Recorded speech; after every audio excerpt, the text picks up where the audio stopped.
Gentlemen, our comedy series Harvington and Pitt is currently in production. You guys helped us win the first round of the challenge. We got funding for our pilot, and now it is underway. To continue to support us and help us win full funding for the entire season, go to showstack.tv, subscribe for $1.99 a month, and vote for Harvington and Pitt as new challenges pop up. The best part about Showstack is if you subscribe now for that $1.99 a month price, it'll be locked in for life. So as we compete in this competition, release our pilot, and with your help winning funding for the entire season, you'll be able to see everything we release on the low. Now go to showstack.tv, join, support your boys in this competition. Now, let's get into the episode. What's up, everybody? Welcome back to the Crown Cinema Podcast. In this episode, we are breaking down And literally just watched Hell or High Water. That was good. Hell or High Water. Hell or High Water. Water. This, all I wanted to do was just follow Marcus and Alberto. Did they even ever say his name is Marcus in the movie? Briefly, once? I feel like you really don't know his name. I just feel like he's the ranger, the weird racist ranger. Yeah. But man. I don't know. We'll see how people take this, but the good kind of racist. Yeah. The little bit of racist that just makes the tough love. Alberto knows that he's just joking. It does hurt his feelings a little bit, but it does hurt his feelings a little bit. Jeff Bridges is right. Whenever he dies, he will miss the little racist chirps. He's a beautifully written character. This movie reminds me so much of just growing up and just hearing John Wayne be racist. Not that. Just old guys in small towns talking just to talk. That's what's beautiful about this movie is that they're all such real characters. Everybody's the movie is very well written. When you really think about the whole movie as a whole, it's kind of perfectly written. So we were talking about before we watched this movie, kind of where Taylor Sheridan has taken his Yellowstone world. Yeah.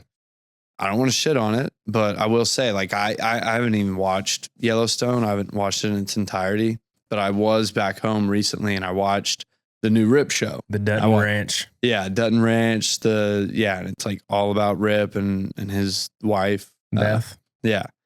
And I watched 3 episodes and again, it was cool. It's a cool show, but I saw somebody say that all the characters are written as if they're just thinking about what they wish they had said when they're in the shower, which, most people can relate to. There have been times where you're in the shower, you're like, damn it. I should have said that. I would have had him. Just replaying your argument, I could have got him so good. And that, once I saw that and then I continued to watch it, I was like, okay, whatever. Not hating on it. It's still a cool show, but it's a little soap opera for me. Yeah. But then something with Taylor Sheridan is that I've seen clips of Landman. I haven't watched Landman, but obviously my dad watches it.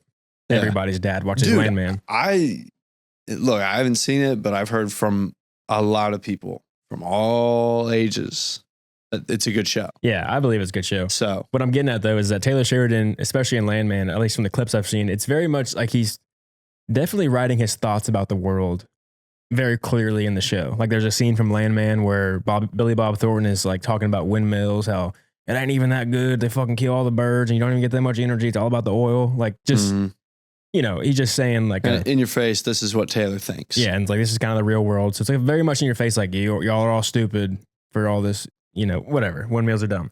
And so he does that a little bit too in this movie. It's when he's playing the cowboy. He's the movie's kind of about the dying west of the cowboy life and being able to live off the land, especially in the time period that's taking place. Mm-hmm. Texas was going through a major drought and people were just having to sell their ranches that they were owning for over 100 years in their family, and just the cows were dying. They couldn't afford anything. So it's that dying life. And so Taylor Sheridan, knowing that, that's his inspiration. He rolls into the scene as the actor and he's yeah, I can't, and I wonder why my kids won't do this for a fucking living. Mm-hmm. So that's very much him just putting his own opinion out there, which is funny. It's not a bad thing, but if done in good taste, which I think this movie is, it's good. Yeah, it works. He just always seems to do that. Yeah. Except for maybe not Sicario. That one's just a masterpiece. I mean, Sicario, I think he's definitely talking about like how shady it gets with like U.S. interference, like on the border or like, you know, that sort of thing. But it's not necessarily like talking about Texas values or the heritage of, you know, the cowboy. You know what? Did Taylor Sheridan did he write Sicario too? It says, I don't know if he wrote it. He didn't direct it, obviously. Okay. But Danny Villeneuve didn't direct it. Yeah. Because in Sicario 2, I haven't seen it, but there's a scene where Josh Brolin's character... He did write it. He did write it? He did. Okay, well, I think that's him kind of talking about like how the U.S. will just go and like fuck your country up with like a bunch of weapons. Like so my dad loves Sicario 2. I don't really like it. I haven't seen it. I've just seen that scene where Josh Brolin's character is talking to whoever, like an arms dealer or something. And he's like, well, what do you want? And Josh says, I want everything. And I'll tell you what, I want it all. That's like the opening scene. Is it really? It's like the beginning of the movie. It's like, no, this movie's going to be about how badass we are. We will fuck you up. So like the cool part about Sicario that Taylor Sheridan did well, it was the mysteriousness of Benicio del Toro's character. And like, you know, they're violent, but it's like in the background. So you can only imagine how crazy they are. Yeah. And then like it gets revealed of what they're willing to do versus Sicario 2. It's like, you know what we're about and we're going to do it all movie. Yeah. I want all the weapons. What? I want everything. Yeah. It's just like, I just saw that and I was like, okay, well, that's like not even the same character. Not the same tone at all of the first movie. But this movie is all about how the bank is fucking you over, which I think pretty much every American, even if they don't know what that means, they're like, hell yeah. Yeah. Yeah, I agree. I hate the bank. I hate the big man. But you think about these characters and how well written this movie is.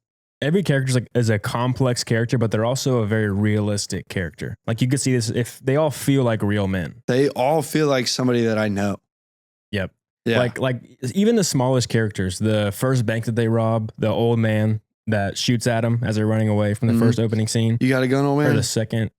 It's the second bank, I believe. Maybe even the third. First bank's the woman. Second bank, yeah. Yeah, second bank.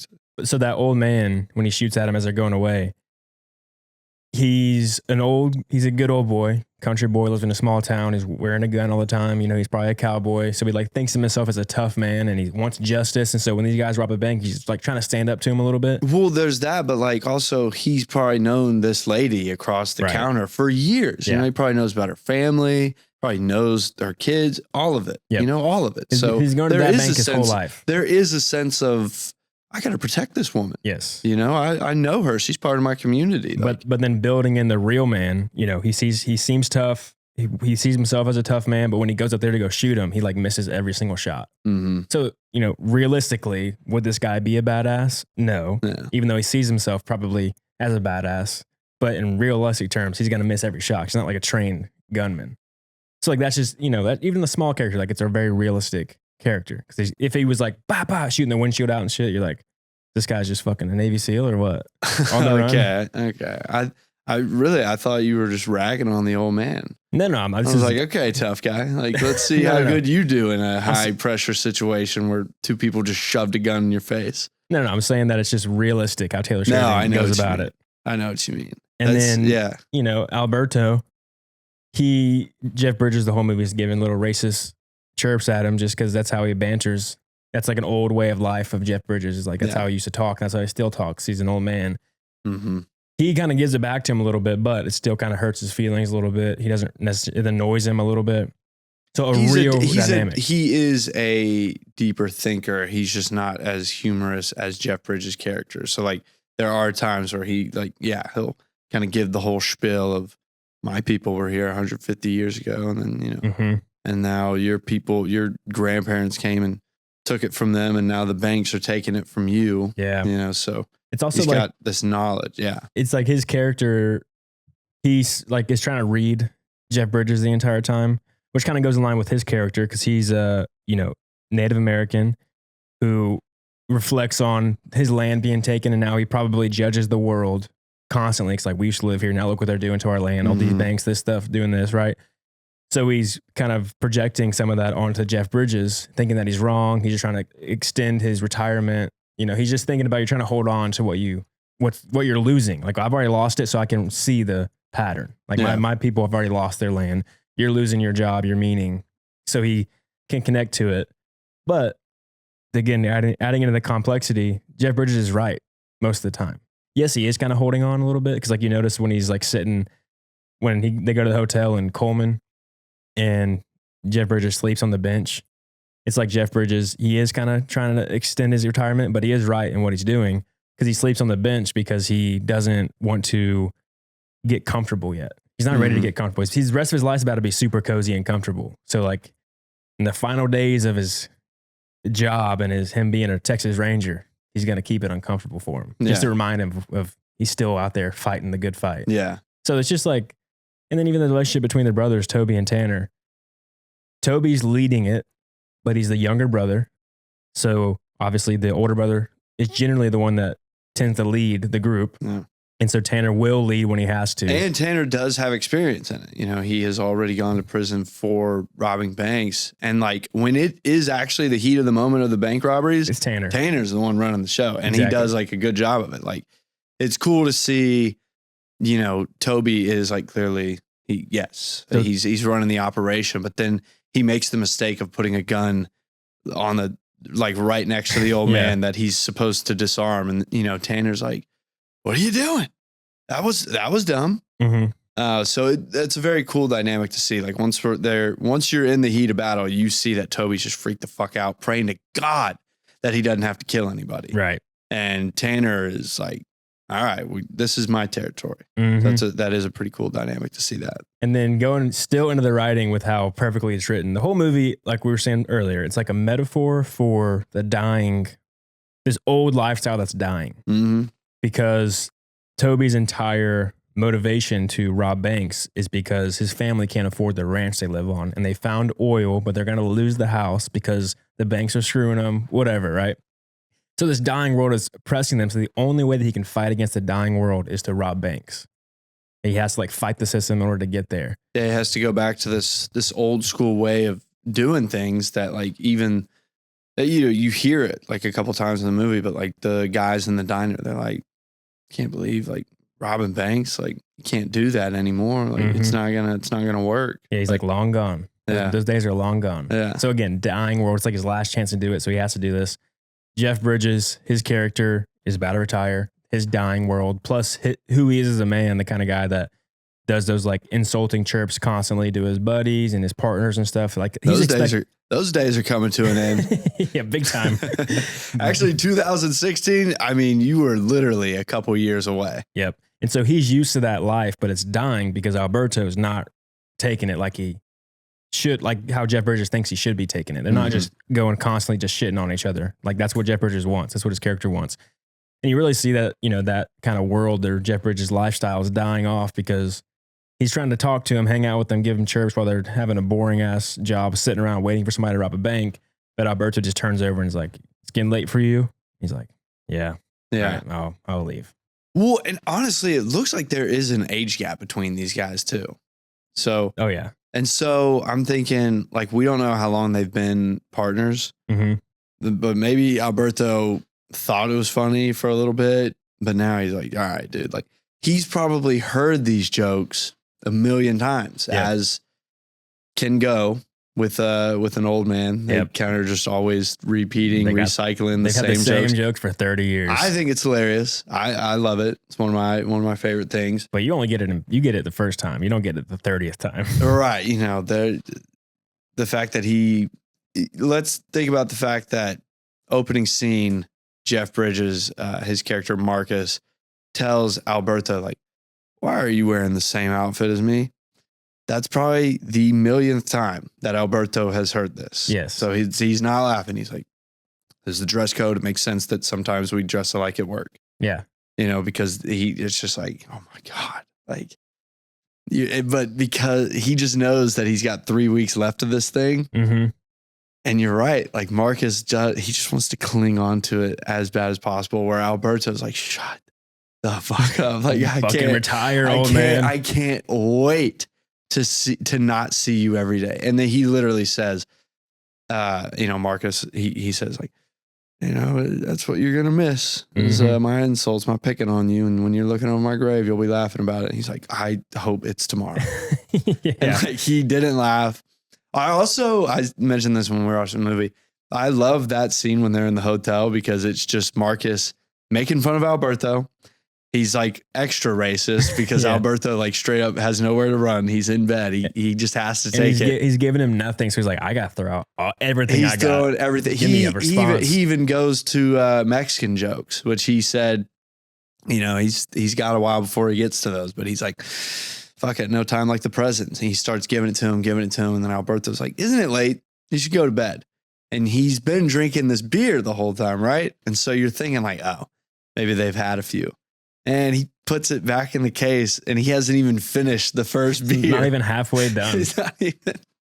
And I thought that was such good detail. Like, dude. And again, we have no idea how long Marcus has just been sitting in that hotel room. Right, exactly. So it's such a good dynamic. Again, I would love a spinoff where we just watch Marcus and Alberto just in their heyday. Just drive around. So and then Alberto's character, obviously being the half Indian guy or character, his world has already died. The lifestyle that his ancestors lived has already passed away and died. So it makes sense why his character gets shot first and dies first. Oh, yeah. It's because his within the theme of the world dying, his world's already died. So that's reflected with him getting killed first. Yeah. And then Ben Foster gets killed second, Tanner, because he sees himself as a Comanche. The way he lives his lifestyle of like running a gun and war. The Comanches were the most violent Indian tribe. Yeah. The Comanches were scary, like super scary. No, that's like the one that everybody knows. And he's a crazy man. And so he sees himself as that Comanche. So then he dies because he's attaching himself to that dying world. So then he dies. And then, Toby's really the only one that's like adapting to the world. Yeah. He sets himself up to protect his world. So it's just interesting how like kind of everything falls in line with that dying world theme. That's really cool. I never thought about it. This is like I think this is my fourth time watching this movie. I think this is such a cool movie. And that Comanche point. That's really cool. That's really good. Which means I guess that other Comanche that Tanner runs into, he must have died at some point too. We just missed it. Yeah. He must have been 30 go. Yeah. Off-screen death. We shouldn't see it. I want to commend the actor that plays that guy because that's one of the coolest voices I've heard in a long time. Is that Comanche says, "Hey." He sounds like he could have been the voice for Mufasa in Lion King. Yeah, I swear to honestly, God. yeah. Like just listening to him talk, I'm like, bro, this is a badass dude right here. But yeah, chief was an insult until he started talking. It's like, no, you are the chief. Yeah. Yeah. Which I thought that was like kind of a cool spin. Like Tanner is not being racist. Like he's calling him chief just as he would call literally anybody else chief. I think maybe Tanner is racist. I don't know. He's poking the bear a little bit, but he doesn't hate. He hates sees everybody. himself as a Comanche. Yeah. Well, he hates everybody equally. Right. So like everybody's an enemy to him. Right. And so it's not he's racist. poking the bear. He's being racist, not because he's a racist, but because he knows it's going to get under this guy's skin. Or at least a little jab. You know what sucks is, actually it doesn't suck, but I've seen a lot of people in the comments say that I look a lot like Ben Foster. Yeah. But then I'm putting myself in those shoes of like, if I were playing poker, and I'll be honest, anytime I'm at a casino, I've had a few. Yep. I would make the mistake of talking to a Native American and like calling him chief. Yeah. And I call everybody chief. I'll just be like, hey, come on. What's up, chief? I'm thinking of like Robin Williams in Good Will Hunting. That's where it comes from. I mean it just in a nice way. Yeah. No, but I would be the one to be like, come on, chase me, chief. Yeah. Or whatever he says. But I would mean it as like, hey, we're homies. We're having fun. And then I would go get fucking shot. No, you probably go the route of saying, don't chase me, feather man. That's what you do probably. God damn, dude. No, I wouldn't. I've already seen it. I've seen it happen before. This is just stop. Now we're just telling blatant lies on the podcast. Stop it. I would make that mistake though of chief, but not Featherman is. I don't even know how bad that is. What you just said. I guess we'll find out though. Find out next week.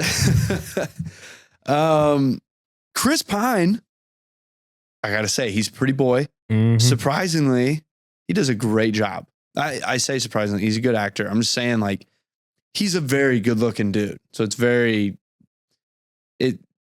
it could be seen as corny for a guy this good looking to try and pull off a country boy. Sure.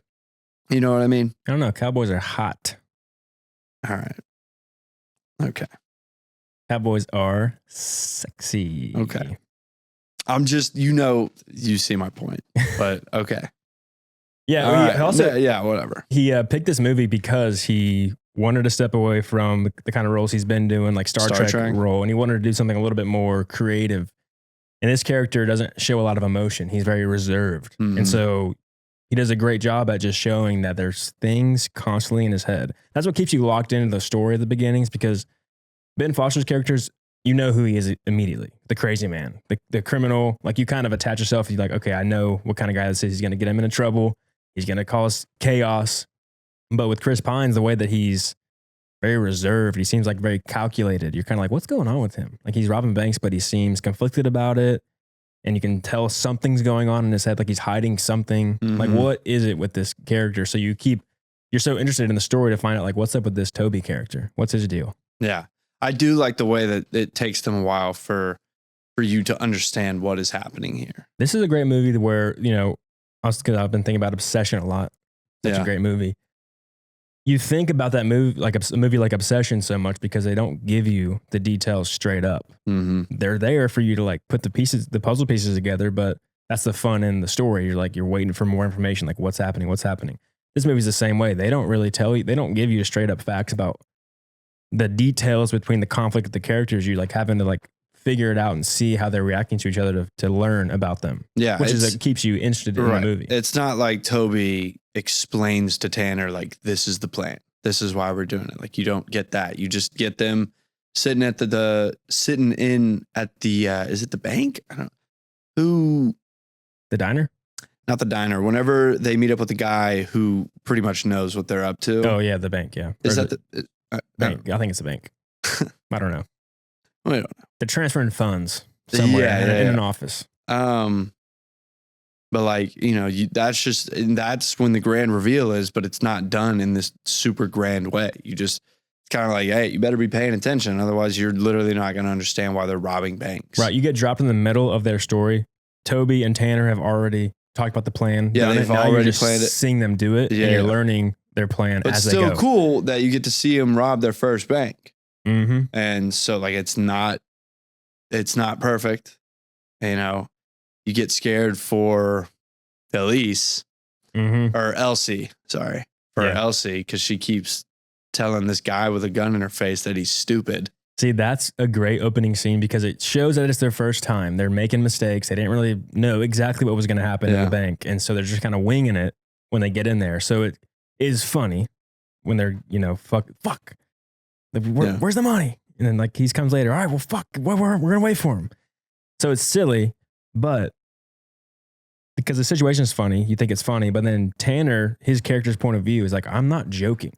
Like, I'm robbing a bank and I will hurt you because I want the money. Yeah. And so because small town, never happens. They don't look like criminals. They talk like how they talk in the town. It's like, what are you doing robbing this bank in the hometown you live in, probably? Like, what are you doing? Come on, kids. Well, there's so many good ways to go about a scene like that for Ben Foster to show that he's not messing around. Okay. So if a lady is just thinking she's dealing with some punk kids and she's telling them, like, all y'all have done now is just be stupid so y'all could get out of here. Mm-hmm. And then she calls them stupid one more time. Now, if it were really some punk kids that weren't serious about robbing her, they'd just be like, stop calling me stupid, maybe yell at her. But he fucking cocks the gun back and says, call me stupid one more time. Right. And that's when she's like, I'm gonna shut up now. Yes. I'm gonna stop talking because I am just now realizing the gravity of this situation. You're really going to rob. You're really going to sit here and wait for my boss to get here and then rob him. Exactly. So you see, because you don't know these characters yet, they just dropped in. You haven't even seen their faces. Yeah. They're wearing masks. And so when she's not taking them serious, and then he proves that they're serious, you're like, oh, okay, these guys are actually... There is one guy here that is capable of killing me. Yes. And so that's his character's point of view. And then you really see that once the bank manager walks into the door, because again, Tanner has been offended with the fact that nobody's taking them serious in this bank robbery. He's literally a bank robber. He's done it before, right? So he's like, what are y'all doing? Y'all don't know what this is. So he's getting pissed off about it. So it sets the tone out. Okay, they are serious. They might not be experienced, but they are serious about their job. And so once the bank manager comes in, he's like, what are you doing on the ground? And then he sees the guns and he's trying to lighten the situation. He's like, good morning. And Tanner hears that, like, you're going to fucking play. This is fun too. Bop in the nose. Like, I ain't joking around. Cause it's good because Tanner learned his lesson from Elsie by knowing, okay, I have to show them that I'm serious because they're not going to believe me. So the moment I see him not taking me serious, I'm going to show him why he has to. Yeah. And that's why he immediately just pops him in the nose. Yeah. It's also, it's just like a good learning experience for Toby too, because we find out later in the movie that Toby has never done anything against the law before, or at least he's never gotten caught for it, which means he's never done time, which means he doesn't understand the actual gravity of like what 7 years in prison is like. Yep. Whereas Tanner's like, no, fool. If you want to do this, it has to be done right. Otherwise, you're done for. So he's like having to set an example of like, you can't be nice. You are robbing a bank. Yeah. You're pointing a gun at somebody and you have to convince them to take you serious.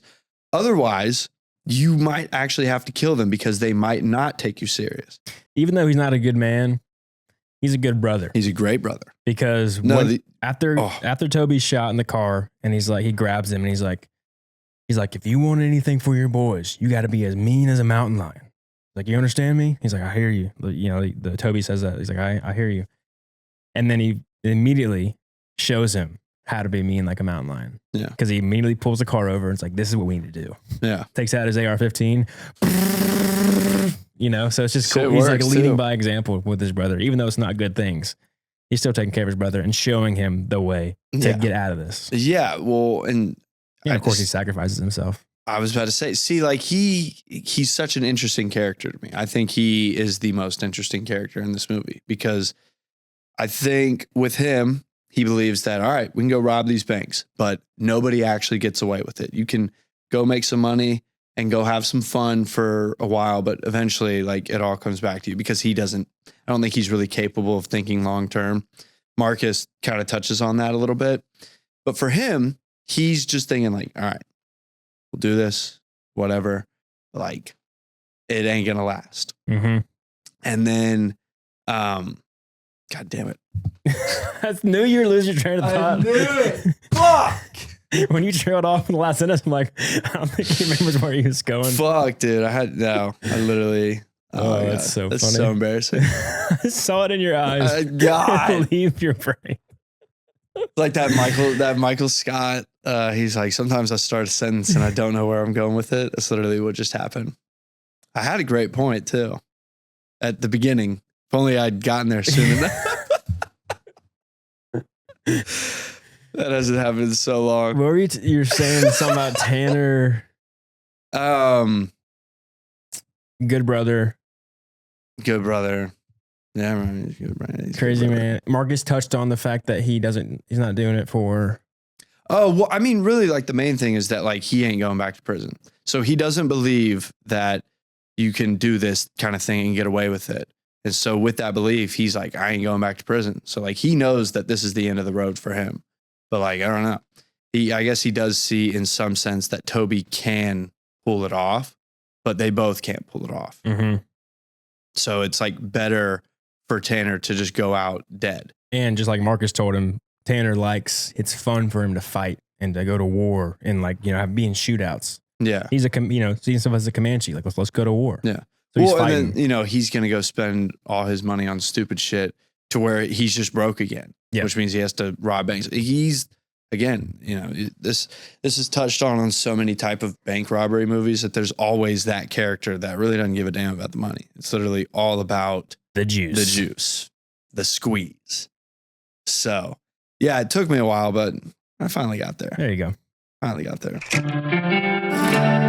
Guys, this episode is sponsored by Lock Lab. I've talked about it before, but I'm still here because it's still working. In fact, for 90% of men that are taking Lock Lab, this pill works. Now, you start to see results typically between 3 to 6 months. That, I believe, is what happened to me. Look, it works for me. I think it'll work for you. I've seen the comments on the other sponsorships that we've done. A lot of hateful comments. I'm not lying. We would not sponsor anything on this show that we don't take or that we don't use. So, like, don't be a bald villain. Don't be Lex Luthor, Voldemort, Kingpin. Go get your hair back and maybe put a smile on that face. We're going to every bald man we see that has not tried Lock Lab once, and we're smacking the absolute. Shut up. Go get your hair back. It's summertime right now. Don't you want to come out of the pool or the ocean or the lake and you can move your hair back? Don't you want to be playing with your daughter in the water and you guys can both do the George Washington? Wouldn't that be fun? Super simple. 1 pill a day.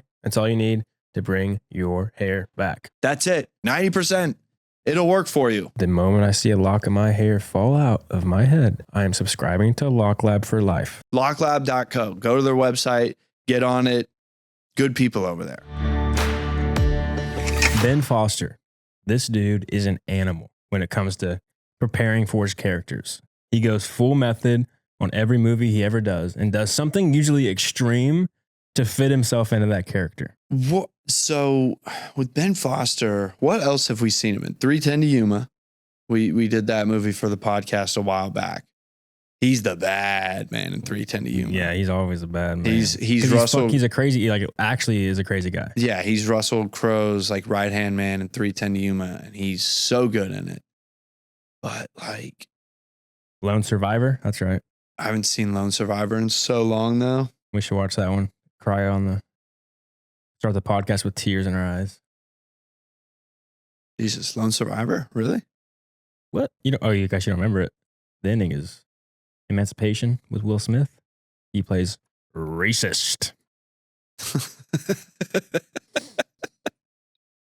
He's in the. You know what? That actually doesn't surprise me that he's capable of playing that character.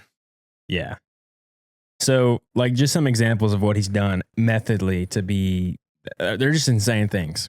So Ben Foster played Lance Armstrong. And in order to prepare for the character to know what Lance Armstrong really went through taking steroids, he took steroids to figure out how that affects your mind. So that way he can figure out how that would have affected Lance Armstrong's mind when he was on steroids to play the character. He literally did that. He did it under medical supervision. Like it was kind of a safe kind of way to do it, but he still injected like performance enhancing drugs into his body. How does that work? How do you convince people? Like, I don't know how, because steroids are illegal. Yeah. Like, how are you going to convince doctors to let you do it for a movie role? I don't know. Because doctors can't do that. They can't be like, oh, it's for a movie, Benny? Oh, okay. I guess you could do the steroids, Benny. Medical study. If it's for you to play Lance Armstrong. I think steroids are labeled underneath the like schedule class that says you can do medical testing on it. Like it's not Schedule 1 like heroin. So you can do medical tests. So maybe he was able to like kind of configure a medical test where he's taking roids. Treat me like a science experiment. Okay, so he did that. For the lone survivor during like the battle sequence, which is like most of the movie. He killed a man. Yeah, he killed a guy, one of the crew members, one of the PAs. No, he would, during downtime on set, he would like eat dirt. He would pick up dirt and then eat it.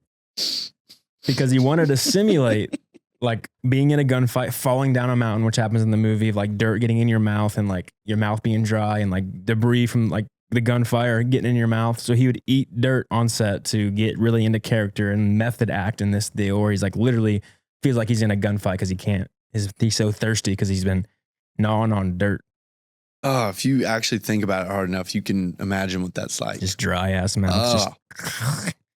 So he did that. In Emancipation, when he played a slave owner, he didn't talk or look at Will Smith for 6 months.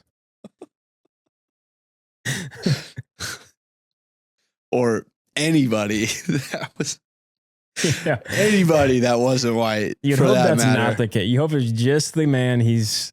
I've never seen Emancipation, to be honest. Are you kidding me? If he's eating dirt, you're telling me that he was like making exceptions aside from Will Smith? No, dude. If a PA like brought him a Dr. Pepper and they were black, he'd be like, "This, I can't drink it. Get out of here, boy." Yeah. Calling everybody boy. Yeah. Tell him to get out of here. maybe even slipped an N-word every once in a while. Yeah, I'm sure somebody would like have to go and calm down like I'm method acting, chill. Oh, it's not him. He has his team that are like, hey, look, you better give me this Dr. Pepper and get running. Yeah. Jesus, dude, that's crazy. Because he is super racist right now. That like, I wonder if anybody tried to tell him to chill out. Like, hey, dude, you know, you're not the first white man to play a full-blown racist on the big screen. Like Leonardo DiCaprio, he didn't have to do all this. Yeah. And you're not even. Maybe that's worse.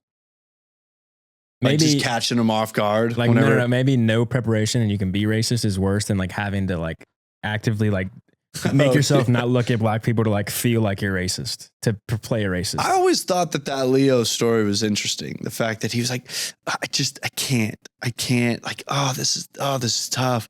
And then Samuel L. Jackson was like, I think it's another Tuesday for us. You know, he says that. And then they like pretty much had to convince him like, hey, come on, like for real. It's good. It's whatever. And then Leo, you know, in my mind, he's like, okay, I'll give it my best shot. And then just absolutely perfect racist. Crazy. He's like, damn, dude, what? You had that in you the whole time? Yeah. That seemed pretty rehearsed. That really rolled off the tongue really easy. Yeah, like, you know, that's like the best performance I've ever seen from a guy playing a racist. That's like recently with Dustin Poirier, UFC fighter, got arrested in an airport because he got kicked off a flight, was like blackout drunk. And a cop is he's like, hey, like, what's going on? He's like, he's so drunk. He's not even making sense. He's like, these motherfuckers are pussies, man. Like, they fucking kicked me off the flight, whatever. And so, classic. As the cops, literally the cop's not being threatening at all. He knows he's a UFC fighter, which is like, we're, you know, handling a loaded gun. Yeah. And he's drunk. So it's, you know, definitely a loaded gun. And so as he's talking to Dustin Poirier's like, let's go. You want to scrap? Let's go. Let's fight right now. And like, is bowing up to the police officer. And the police officer's like, no, it's okay. He's like backing away, trying to defuse the situation. I mean, bro, a UFC fighter versus a police officer, UFC fighter should win that fight like 1,000,000 times. And so, but in that video, Dustin Poirier called him the N-word. He wasn't a black guy. He just like said it, like shit talking, like, you know, and then. Like what? Nope. And then people on Twitter were like, you know, I think Dustin Poirier got the pass somewhere because that rolled off way too easy. He says that in his day-to-day life. It was like, I think he's probably good by how easy that came off the tongue. I guess he just uses it. Or so maybe not. Really mad at him. Or maybe not. And somebody can go check him and see how that goes. Yeah. Ain't nobody checking. That's like you're a UFC fighter. I think you automatically get the pass. That's like a Mike Tyson. He's on a podcast. He's talking about, like, I think at the time he was supporting Trump or something. And the interviewer's like pressing him about it, you know, more like liberal sided, like pressing Mike Tyson, like, why would you do that? He's like, what are you going to do about it? Yeah. They're like, I mean, nothing. He's like, all right, well, stop talking about it then. It's like, yeah. I've seen that. I got to press Mike Tyson, bro. It's like, if you got like some shit on your chest right now, like, okay, you want to take it outside? Nope. Okay, well, then shut the fuck up. Yeah, let me talk what I want to talk. Yeah. Meanwhile, he's also trying to make Theo Vaughn say it. No, not tried. He did. He did get him, which is hilarious. Right? Yeah. I mean, what, are you going to say no to Mike Tyson? No. Literally, Mike Tyson's giving you the pass. That is the biggest protector. Yeah. Yeah. Like, if anybody presses you, it's like, take it up with Mike. He's one of the main ones. Yeah. Like, nobody's messing with Mike Tyson. Yeah. Or like, there's a video of Mike Tyson with, I guess, him and Dana White were on a private jet, and I think it's Dana White's private jet. He's sitting like in his seat, and Mike Tyson gets in the plane and like slaps him. He's like, get up. Dana's like, fuck. And, like, gets up and, you know, Mike Tyson sits down and like leans back and goes to sleep. Yeah. Like, just steal, because he can. He can just steal anybody's seat. Nobody's going to say anything. Yeah. All right, so back to Ben Foster's craziness. He was in a movie called Rampart, and he played a corrupt LAPD cop. And so to prepare for this role, he slept on the streets of LA for, does it say a time? No, he just slept on the streets of LA, living in character. I think for his role. Yeah, I don't even need to see a time frame. I think if you sleep on the streets of LA for like at least a couple hours. And yeah, I was going to say an hour. Like, you've already done enough research. Yeah. Like, you are out there. Those are whenever people are like, you know, I'm from the streets. Those are literally the streets. Like, those are like the ones. Mm-hmm. So if you can go do that and be a crazy actor, I'm sure he did a great job. And what was it called? Rampart? Rampart. Yeah. And for this movie, what he did to go method, because his character's so crazy, the director, David Mackenzie, living in an apartment in Albuquerque, because they shot it in New Mexico. And so Wait, what? the director had an apartment in Albuquerque, like during the movie, or like before the movie. They shot this movie in New Mexico. Based in Texas, shot in New Mexico. God. Their story in Texas, shot in New Mexico. Well, they wouldn't do that today. Nope. That's why Taylor Sheridan's one of the big leaders in, the Texas movie industry coming back. It's because of this movie. He wrote it about where he grew up. West Texas. West Texas, where he grew up and knew these people. Obviously, he knew these people because he wrote all the characters so well, like so believable. Yeah. In all these different walks of life. And they ended up shooting it in New Mexico. So he's like, oh, that what would the fuck? piss me off. Yeah. Because the tax incentives in New Mexico at the time were way better. But Texas is coming back. They passed some laws. And Taylor Sheridan's on the forefront of helping push that through. Yeah. But so in the director's apartment, Ben Foster ordered a dental drill to his house. And when he gets there to the apartment, he's like, hey, I want to shave my tooth down for the character. They were drinking a lot. They're like, all right, yeah, let's do it. And so they literally permanently drilled his tooth down. And so I don't like the thought of that. They were cool about it. So before we carved his tooth down, Ben Foster took his buck knife and he shaved his beard off to keep just his mustache, and then shaved his beard. They've been drinking all night. And we're like, I want to get into character right now. So Ben Foster did that. When it came to the shoot day, the producers were like, yo, what the fuck happened to your tooth? Like, we don't want you to have a tooth like that. He's like, oh shit. So you got to go fix it. So that day he left set, comes back the next day. Said, yeah, I didn't just have them repaired. I made them make my tooth longer. So now it extends down. You notice in the movie his teeth's long, and they made it yellow. He made it yellow to get into character. So like literally permanently put a long tooth on his mouth to. He just always wanted to play some character with a weird tooth. So interesting. Ben Foster, wild man method actor. Damn, dude. Wonder what he did for 310 to Yuma. Like that's one Russell Crowe's dick. Yeah, that's one where he killed people. Yeah. To see what it feels like. Yeah. It's for the character. Not breaking the law. It's for my character I'm working on. Damn, dude. That's crazy. Could you look up though? Does Ben Foster, like, is his dad somebody? I might just be making that up. I can't keep up with all the. No, okay, never mind. All right. It would have popped up if he was. I don't know why. I just thought like, oh, maybe he's related to somebody in the biz. No, his parents were restaurant owners. Okay. Crazy fuck did it all by himself. Mm-hmm. This movie reminds me a lot of No Country for Old Men. It does have that same vibe. And I'm not saying that I think this is better, but what I will say is that if you think Hell or High Water is better than No Country for Old Men, I would listen. I would listen to your thoughts on that. I think one thing that kind of throws people off with No Country for Old Men is the length of the movie. How long is it? Is it long? I feel like every time I've watched it, I was like, it's definitely longer than this movie. This movie's a nice, smooth hour 40. I think that's like kind of what it. But damn, No Country for Old Men, wasn't that like 2008? 2007.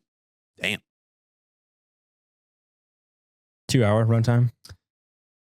20 minutes feels way longer. I don't know, because so in Hell or High Water, they do kind of the whole thing where like there's no music being played, like while these guys are like driving like through the towns and that sort of thing. Pretty just like No Country for Old Men, but I don't know. I think because I guess there is just a different dynamic. Like, yes, this movie's a little bit shorter. No Country for Old Men, I think if you are only invested in the psycho crazy killer that is Javier Bardem, yep. Like you could get bored of Tommy Lee Jones' screen time. Sure. Where in this movie, every time that you cut back to Jeff Bridges and his boy, like you're still entertained. It's funny. Yeah. Like it's not like some BS. Like Hell or High Water is more entertaining, but No Country for Old Men is more of an art piece. It's very much about the theme of that movie. Like literally they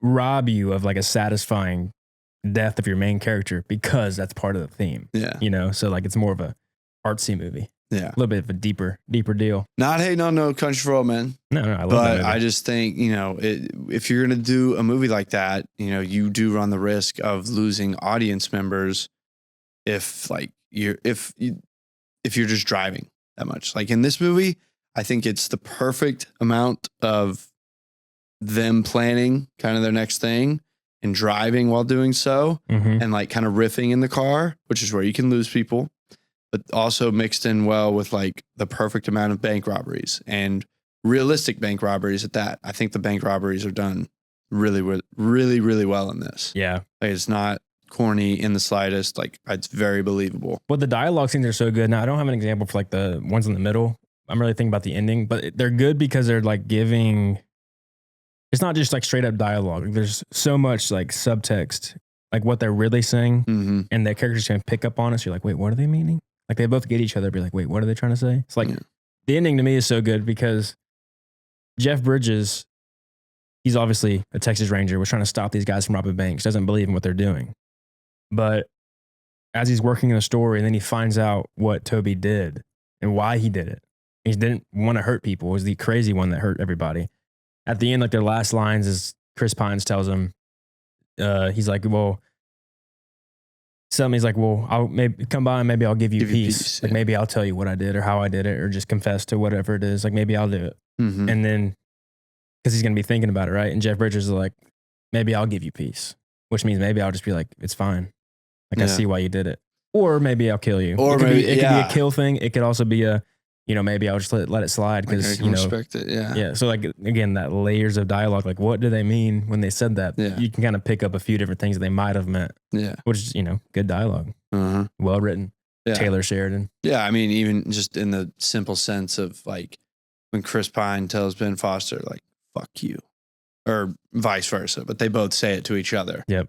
You know, they're literally saying like, I love you. Yep. You know, and this is the last time I want to see you. So I mean, there's again, definitely a lot of that throughout the movie. Going into the realistic aspect, this isn't that crazy thing to write, but two brothers saying I love you, they can't just leave on that. They're like, I'm not going to just leave and tell you I love you. It's like, fuck you. Right. You know, you gotta be a man. Can't tell another man you love him without telling him you want to fuck him. I mean, what? I feel like another example of like kind of talking, like saying something, but you know, you're not exactly saying it for real is whenever the waitress kind of tells him like, you know, we could use another cook.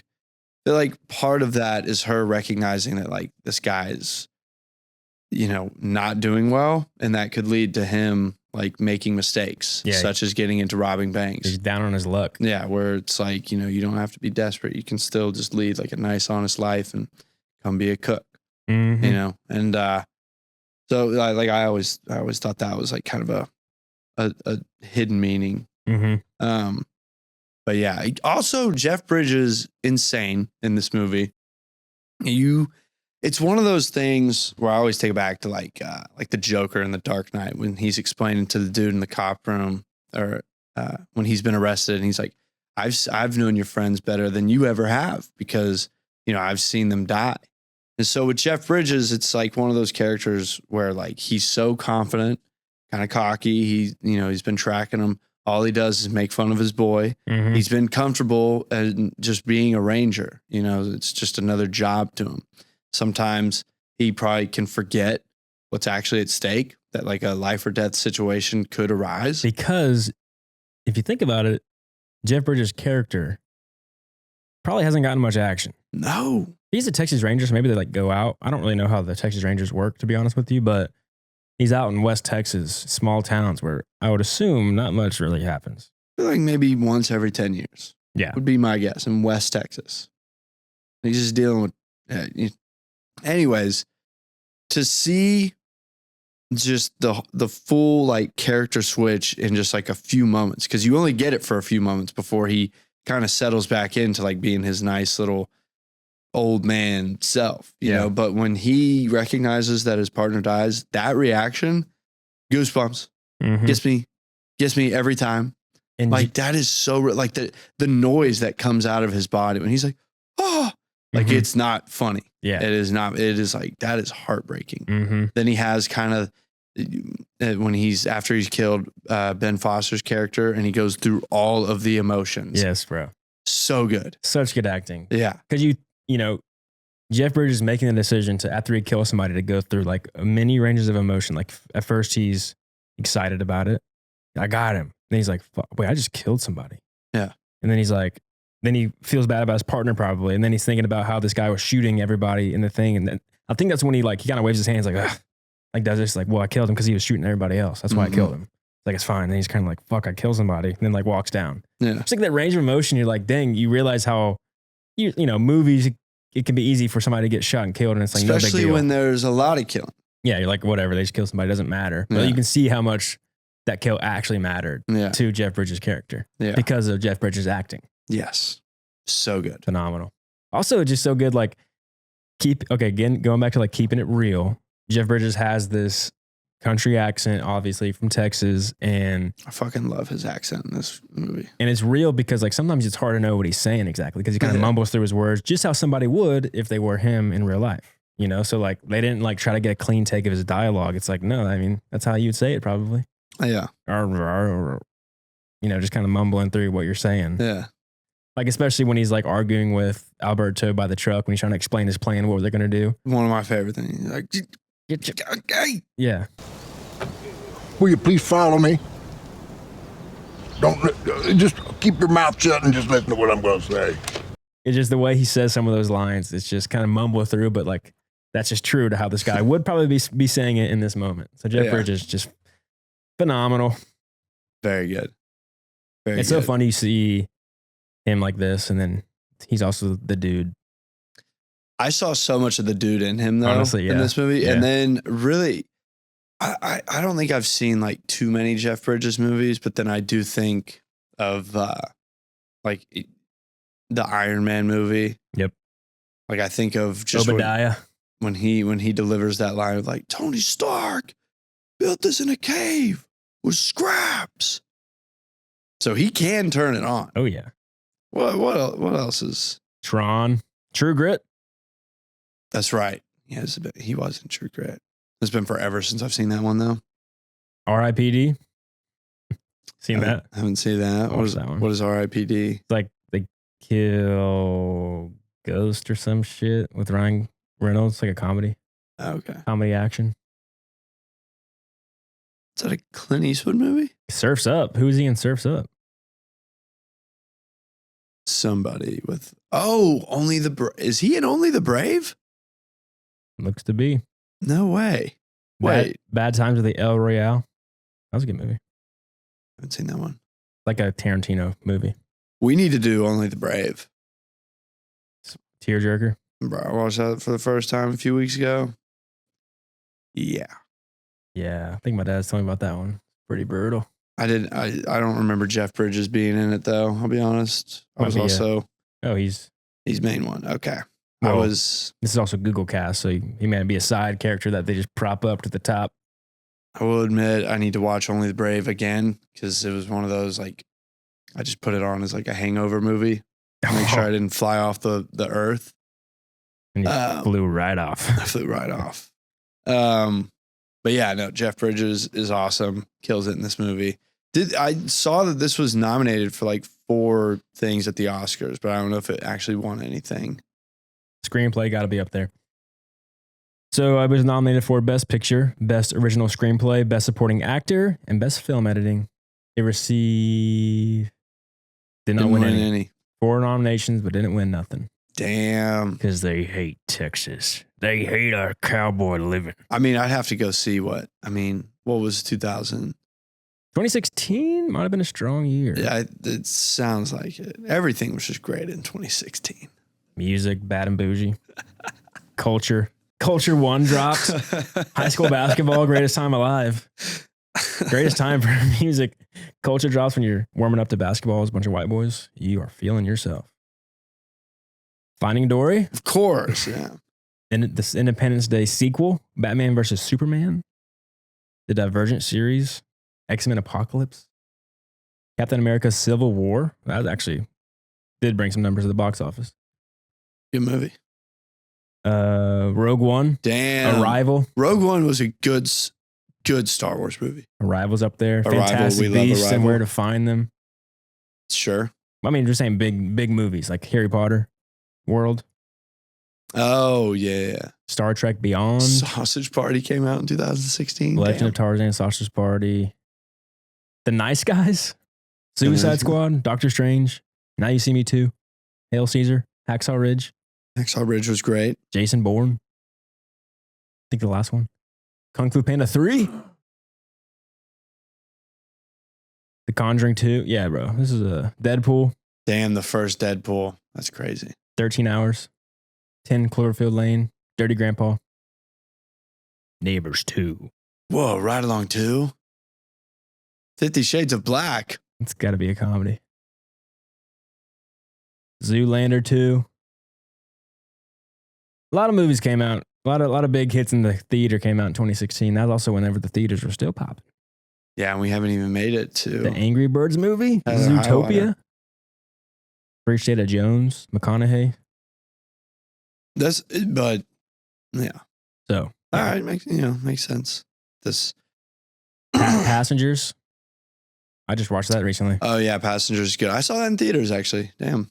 That's crazy. It's on Netflix. I think me and Mercedes just watched it. Yeah. It's a But good movie. Heather Highwater. So written by Taylor Sheridan. He wrote this when he was in his one-bedroom apartment with his son and his wife after he left Sons of Anarchy that he was on for 3 seasons to pursue screenwriting. Yeah, I think I saw that he wrote this before he wrote Sicario. He did. Sicario Yeah. came out first, but this was after he wrote it, it was one of those like popular scripts within Hollywood circles of like the blacklist, they call it, I believe, Mm-hmm. where it's like a script that's really good, but they just haven't made it, hasn't found anybody that wants to make it yet. But it's just, this is like a really good script. It's just like, we're not making it yet, or nobody wants to make it. And so it was kind of sitting there for a while. And the original name for it was Comancheera. Like kind of I believe that's Comancheera. Comancheera is the Comanche's language. That's what you call their language. Okay. And so that's what the original name for the script was, but they ended up changing it to Hell or High Water because nobody in Hollywood could produce Comancheera. Well, yeah, you can't make a movie called Comancheera and it's just it's mainly 2 white dudes. Yeah. And you think about Taylor Sheridan, he's like very big in the Texas culture, obviously doing all these Yellowstone, Texas rooted stories, Mhm. And so probably when he's on Sons of Anarchy, living in the Hollywood lifestyle, he's kind of like, I want to go back to my roots. Wait, what? Sons of Anarchy? Yeah, he was on Sons of Anarchy, Taylor Sheridan. Like he wrote it? Or- Actor. No way. He started off as an actor. Never really seen that show. Oh, That's why he's always okay. like little piece. He's like in Yellowstone as a small character. he wrote Yellowstone, obviously. Mhm. He wrote himself in the show, like as a small side character that pops in every once in a while. Kind of in the story. Like he's not like this movie where he just pops in as like a no-named extra or no-name side character. Like he has a name, people know him. And then he's like I think he's a horse, some with horses. He's like a big horse guy in the show. And then he writes his character that's like, he's a playboy. His girlfriend is Gigi Hadid. Like he just has like a supermodel as his girlfriend. It's just Nice. hilarious. I mean, hey, that's how you play the game, dude. Why Tarantino. not? Well, that's Salma Hayek toes. that's insane. But Like just throwing it out there. yeah, so that was during 2011 that he wrote this. And during that time, like I was saying earlier, Texas was going through a big drought. People were losing their ranches. And so he really wanted to go back to his roots and wrote this script. And look at it now. Yeah, now we still need to do. So we've done Sicario. We love Sicario over here, and now we've done this. Now we got to watch Wind River, Yeah. which I just watched by myself, like last week. Damn, brutal. Like you gotta watch it. It's like up there with Prisoners Brutal. No. Well, okay, never mind. It's pretty brutal. Mm. Pretty brutal. Yeah, good luck with that one. I'll watch it. Yeah, Not with Mercedes. you're not going to be able to get Mercedes to watch that with you. She's out for sure. She can never watch Prisoners. Yeah. So with Chris Pines, we said earlier that he wanted to play these different type of character. He wanted to get like a more creative role, step outside of the Star Trek world, but he was already slated to do a Star Trek movie when he agreed to do this movie. So he had a really hard out of like, I want to film this movie, but like, I don't have much time. So we got to get after it. I think he only had like 5 weeks to prepare. It was like, boom, boom, boom, we're making this movie. And he was in it. They had a really hard out, so they didn't have much time on set to really prepare for things or like plan the shoot. And so they shot it super guerrilla style where they didn't use much lighting. It was much like very much natural lighting, which you see just the sun and everything in the shots. And then the director even like got rid of he didn't use a script supervisor. It's like, that's going to waste time. No script supervisor. He didn't use any camera monitors for him to like watch the frames. He just was like there on set. Damn. How's the frame look? All right, good. Let's go. Let's roll. All the actors did their own stunts. The camera almost got smashed on a telephone pole during a stunt where Ben Foster was a stunt driver. He'd like all those crazy drives. That's Ben Foster behind the wheel, or Chris Pine behind the wheel. I believe that after hearing that he eats dirt and gets racist for real. And Jeff Bridges did all of his stunts, like whatever little stunts there are in the movie for him. He did them all. I mean, he's an old man. He's not supposed to. Yeah, it wasn't anything crazy. Like not any crazy stunts he did. Sure. But whatever it was, like where you would probably put a stuntman in for Jeff Bridges. He did it himself just for the speed of the shoot. And then, so that camera, like when they were filming that thing, the camera literally like by inches missed a telephone pole. Would have like exploded the camera on this guerrilla shoot, which would have set back time probably. Jeez. So yeah, they just run and gun the whole movie. Well, how long did it take them to shoot it? 37 days. Like, and it was Chris Pine's last day and Jeff Bridges' first day, the final scene. They shot all Chris Pine stuff first. And they brought in Jeff Bridges, like they had more time to shoot it. Mm-hmm. So they rushed Chris Pine's stuff out. And then so Chris Pine's last day of set was that final scene, which was Jeff Bridges' first day. That's the only time they ever spoke on set. Damn. That's so crazy to like see that because like they have good chemistry on screen. Mm-hmm. Yeah. It's just like so weird to think that Jeff Bridges is actually that talented. Mm-hmm. Where, you know, Chris Pine obviously would have that character down. Yeah. But I also like I'm just a big believer that like really it's the memorizing and like getting into character. Like once you've gotten to set, I think that's kind of the easy part for a lot of these guys. Mm-hmm. It's like they've already done all of the work. They usually have like 6 months to prepare. So they're constantly just thinking about this character. Who's this man? Who is he? What has he done? So like by the time you get to set, like it's just not even hard. Mm-hmm. Like you can get into character so fast. Yeah. So like it is not actually that surprising, but it's still impressive to think that like, you know, Chris Pine has been balls to the wall, like you said, doing his own stunts. And there were a few, you know, I'm thinking of him like just like hopping in the back of the truck and it taking off, you know, that could go horribly wrong immediately. Yes. And then meeting up with Jeff Bridges at the end and them having that conversation. And it definitely feels believable that they have just been playing a cat and mouse game for a few hours. Mm-hmm. And Jeff, only his day one. That's nuts. Yeah. And then we obviously were talking a lot about the writing in this movie, but I also think the editing is really good in this movie. It's like just like a small example that just shows you like the detail and like how they did good with the editing based on the characters in the story is that through the beginning of the movie, Alberto doesn't think that Marcus is onto it. He's like, they're just tweakers. Like you know, you're just trying to find a case. Like there's no case here with the bank robberies. He's very much against it. But when they meet the young girl that Tanner robbed by himself across the diner, he's like, what do they look like? She's like, well, they look like cowpokes, except they had ski masks on. Or he looked like a cowpoke, but still a ski mask on. And then it cuts to Alberto, who's like, oh shit. Like he was right. You know, without having to tell you, like, see, I told you they were not tweakers. Yeah. Just one single frame gets you to realize that Alberto was wrong. Yeah. Or like, you know, you see Alberto realize that he's wrong. Like there's just like good, you know, subtle editing in this movie that's pretty solid. Yeah. And also we didn't talk about the music is great. Some good country bangers in this movie. Yeah. Yeah, you got a song called, I think it's called Cowpoke. Or maybe Sleeping on the Blacktop. Dude, there's a young dude, he's like 22, but he sings like he's like 60 with like a lot of life experience. When does that song come on? It's a song during the poker match. Okay. Then it ends on Chris Stapleton. There's another, I forget the other song. There's another good song in this. A lot of good country songs in this movie. I mean, I kind of made that point whenever I was talking about No Country for Old Men. Like this movie seemed fairly quiet to me. Like whenever they're going through. Maybe when it's Jeff Bridges or you know, Marcus and Alberto. Yeah. But at least with Toby and Tanner, when they're driving, they got country music in the background of the scene. Mm-hmm. Not in their car, but you know, It's in the edit. Yeah.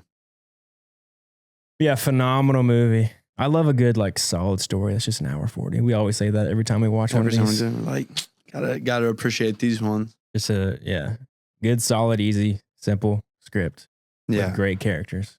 Yeah, but it's it's just it's like you said, it's really well written. Like there's a lot of layers to it. Like there's a good point to just like, all right, we're just following these guys that are robbing banks, but then the reasoning behind it and all the planning that goes into it, like it's just very like I never get bored when I watch this movie. Oh, another thing with like a small editing choice that I would assume is probably that decision or that thing was made in the edit. It wasn't planned on set because again, they guerrilla filmmaked they guerrilla style shot the whole thing, and so in the bed of the truck when they're running away, when the town's chasing them, and they're getting shot at, or they get shot at after they robbed the bank with all the people in it.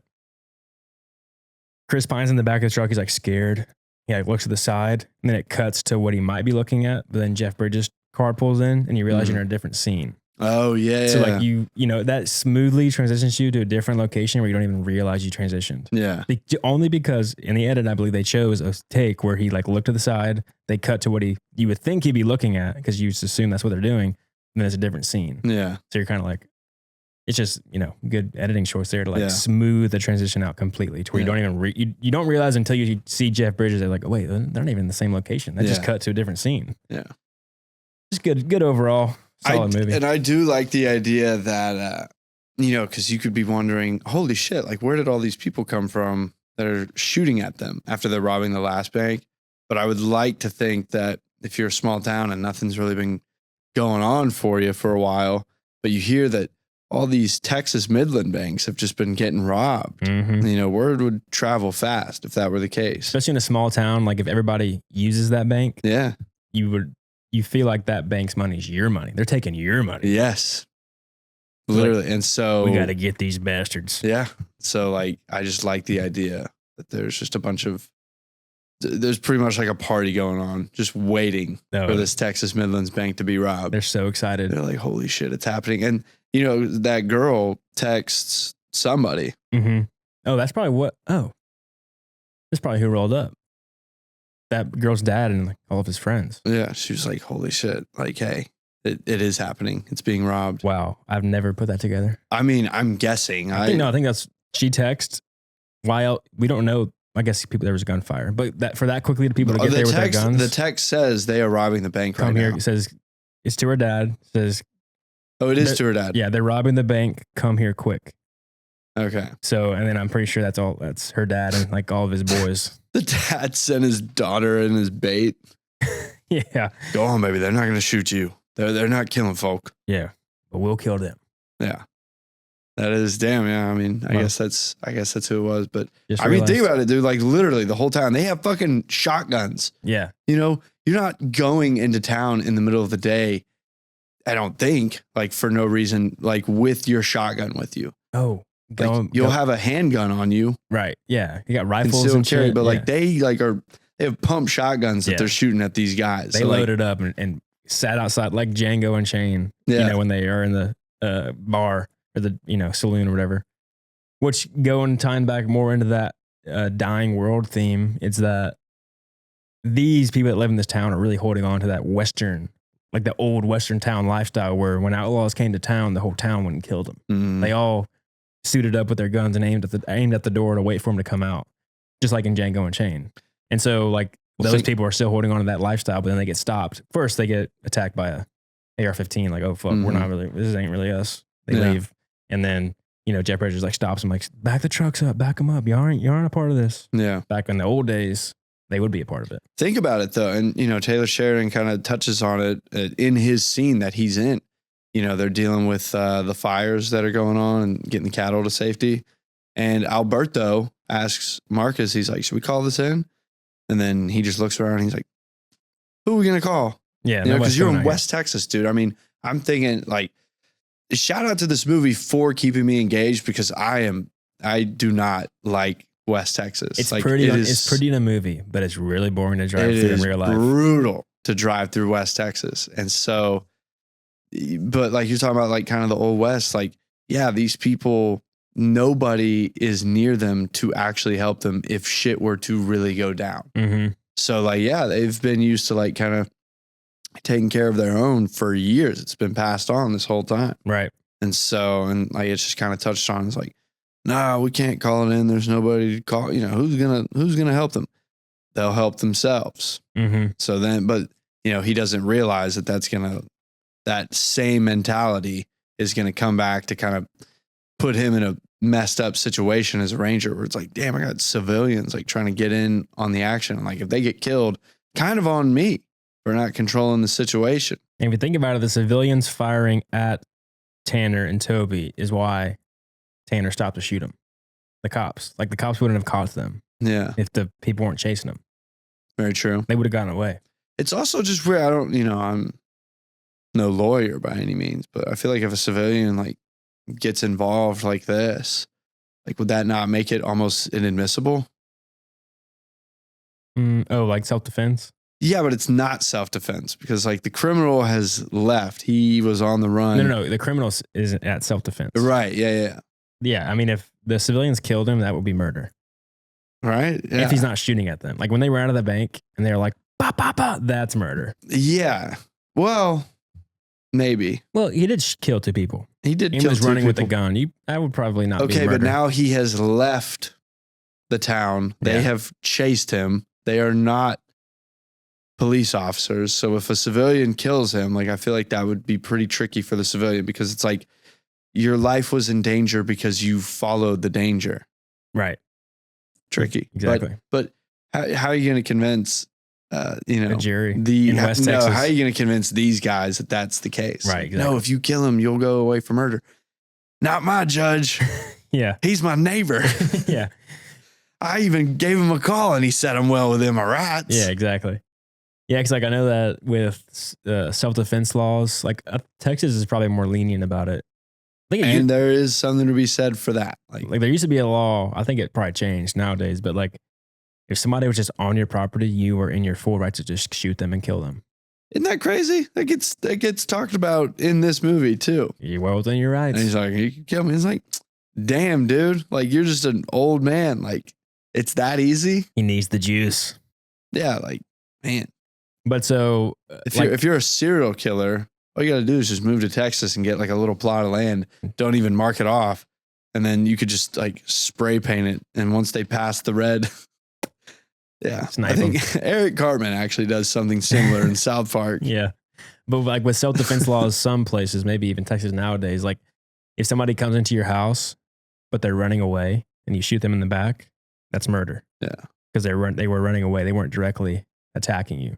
Even if somebody comes into your house, came to harm you, but then they end up running away because you're shooting at them. Like if you start shooting, bah, bah, bah, and then they run away and you shoot them in the back, it's real tricky to get off with self-defense. Yeah. You probably can, depending on the situation, but I just know if you shoot somebody in the back and they're in your house, feel like you're in trouble. Even if they're in your house. There's a guy, he didn't live in Texas, so Because obviously laws are different I feel everywhere. like that would be so much harder to get away with because if they're running away, but they're still in your house, that means they're like still in the house. They could be like running to go get a knife. You're right. Yeah. Running to like go get cover so then they can pull their gun out and then start shooting at you. There was this But guy. maybe if they're outside, I guess that would make sense. I heard the story of a guy. He's like a successful entrepreneur now. Maybe he was in Atlanta or somewhere, but wherever he lived, some like crackhead broke into his house, was like running through his house. So he like got his gun. The guy was running away at like, I think he might have was in the backyard or like running away and he shot him. And then the cops told him, well, you shot him in the back. Like that's not self-defense. He wasn't attacking you. He was trying to flee and trying to get away. He's like, what? So the guy came into his house like violently and then like he shot him. I wouldn't even have said what. I would have said lawyer. So this guy went on the run because he was just trying to protect his family. Like he's not a criminal. Like he just shot a guy that came into his house. Lawyer. And so he went on the run. He like moved to a different city, got a job, worked there for a while. And every day he was like waiting for the police to come. He's like, I know they're going to come get me. I think the saving grace in that story, like police did come, they got him. But I think what saved him was that because that crackhead was on crack, when they shot him, he survived it. Like they shot him, the guy shot him multiple times, but because the amphetamines through his body kept him alive. So he didn't end up getting down. He went to the hospital. I think he was saved. And so it wasn't murder. So I think he kind of got off either lighter sentence or something happened to where he was more okay. He wasn't straight up murder because the guy didn't die, even though he shot him. But yeah, it's tricky with killing people. Yeah, especially if you shoot a crackhead in the back and they're in your house. Like, that dude might not be running away from me. He might be running towards the wall because he's about to jump off of it. Yeah. And like fucking kick me in the throat. Yeah. He's about to do a backflip off the wall to attack me again. Oh, yeah. No lawyer, but I know a guy. We know a guy. We got a crown lawyer. We do have a crown lawyer. Don't sue. Don't sue. Okay. All right. You want to rate this thing? Let's rate it. All right. What do you have for Hell or High Water? All right. Hell or High Water. For acting, I've got 10 out of 10. When was the last time I ever said not 10 out of 10 for acting? I don't know. You have, but acting's 10 out of 10. Everybody like kills it in this movie. And the first time I watched this, I was like, Chris Pine, come on. I don't believe it. There's no way I'm about to buy it. I bought it. Writing, 9 out of 10. This is a script. Mm-hmm. Here's a guy who knows how to write a script. 9 out of 10. Editing, 8 out of 10. You brought some details to my attention where I was like, you know what? Yeah, that was good. Pretty good. Cinematography, 7 out of 10. I think they did the best they could, especially now that you told me what they did. It's really hard for you. You said like, oh, dude, West Texas looks great on screen. Disagreed. What? West Texas is just nothing. It's just dirt. Which is a cool vibe just for a movie. Dirt, bro. Like 7 out of 10 is me saying like, that's a good job with West Texas. Fair. Not bad. Fair. Maybe I'm biased because I'm from East Texas, but like fucking boring, dude. Yeah. But it makes good for driving, I guess. Anyways, so 7 out of 10 for cinematography. Enjoyability, 9 out of 10. This is a great movie. I love watching this movie. And again, it kind of like what we talked about, just lengthwise, like hour 40, put that bad boy on. Mm-hmm. And watch that. So totals out to an 8.6 out of 10. Solid movie. Very solid movie. Everybody should check this out. All right. I have for acting, 10 out of 10, obviously. Writing, 10 out of 10. You love Taylor. It just makes good shit. Especially the movies. I like the movie. I like Yellowstone, though. You should check out Dutton Ranch. 1883, fire. You should check out Dutton Ranch, the Rip spinoff. Yeah. The Rip Off. The rip off. Just pure badassery constantly. Constant badass. He never changes clothes. That's what I want to see in the Dutton Ranch. I just want them to show me Rip's closet. When he just opens his closet and has to pick out which shirt and jeans he's going to wear. It's just 2 black button downs, one singular black cowboy hat that he's worn for 30 years. Yep. Some boots, maybe a couple cowboy cut Wranglers. Maybe. Editing, 10 out of 10. Beautifully edited movie. Cinematography, 8 out of 10. Which it's honestly a pretty movie with the guerrilla style. But I think the West Texas look is cool. And move there then. Not a chance. I think it looks cool in a movie. You know what? Actually, one of the last scenes, whenever Chris Pine is talking to Jeff Bridges and the sun is reflecting off of Chris's hat. All right, that looks cool. Not changing it, but I'm just saying, that was good. Like, obviously in West Texas, you have to find the pretty spot. So like where you really got to look where Tanner, like, the whole mountain sky, you got to find like the little hills and stuff to like shoot against to kind of add some contrast to the flatness of West Texas. So anyway, that was pretty. And enjoyability. Also, let's not get it twisted. They're not even in West Texas. Yeah, they're in fucking New Mexico. Yeah. Yeah, actually, fuck. Should be lower. New Mexico kind of is West Texas, though. It's basically the same, except they get some mountains every once in a while.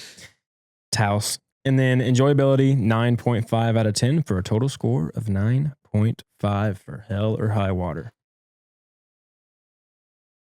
Nice. I was talking to somebody about this the other day. Why is it called New Mexico? Talk about lazy writing. Yeah. It's insanely lazy writing. I feel like it's not talked about enough. Like there's so many cool sounding American state names and then New Mexico. Yeah, New Mexico, New Jersey, New England. Well, but New England's a city. But yeah, New Mexico. no, New England's a collection of states. I'd learned that. You know that? Like the New England Patriots is not about. There's not a city called New England. I might cut this if this is wrong. New England is referred to like in Boston. It's like right there. It's in Massachusetts, I think. Fuck it. I hope I cut it if I'm wrong. I've been to Gillette Stadium. Yeah, New England is a region of the United States. It is not a city. Yeah. It is Maine and Boston and Maine, Connecticut, Massachusetts, whatever the hell those are, Vermont or whatever. Whatever that is. So yeah, it's not a city. It is a region. I learned that. I did not know that. Yeah. Could you go look up why New Mexico was called New Mexico? Who just let that slide? How did New Mexico get his name? Who came up with New Mexico? New Mexico is called that because Spanish explorers named the region Nuevo Mexico in 1563. So they just made it English. All right. Okay. The region was named long before the modern country of Mexico adopted its name. Whoa. Interesting. New Mexico was named 223 years before Mexico chose its name. Oh, Damn. Okay. The country known as Mexico was called New Spain. Gotcha. Nueva España. But damn, New Mexico was named 223 years before Mexico was even Mexico. So New Mexico is actually Mexico and Mexico is actually New Mexico. Yep. Interesting. What an interesting little country. Yeah. So it said Arkansas is pronounced Arkansas. Should be pronounced Arkansas. Yep. Whenever it was preparing to become a state, this U.S. State Congress considered renaming the region several times to serve its ties with Old Mexico. Oh, they wanted to call it Jefferson, Lincoln, and Arizona. And then it was adopted as the 47th U.S. state in 1912 under its historic Spanish name, New Mexico. Hasn't always been racist. Kind of fun. Yeah, I thought that's weird. New Mexico was the OG name. Got to give them props. Got to give the guys in the government props in 1912. They probably faced some heat for that one. Why? White dudes.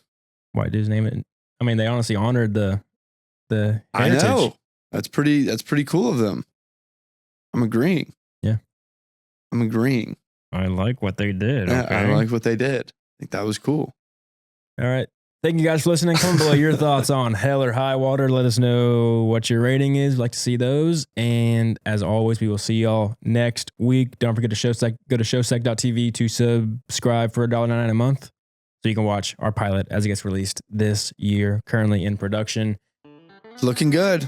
I know I'm a little biased, but it's looking good. Think y'all enjoy it. It's our best work so far. And don't forget to like and subscribe on YouTube. And don't forget to leave us a like or review on Apple or Spotify. We are out.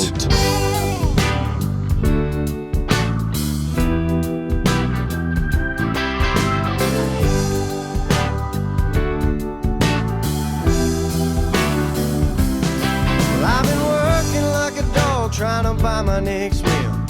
Seems all I do is drive. And when the boss man sends my next check in the mail, I'll have enough for closing time. And I've been cussing like a sailor since I ran out of weed. My tank is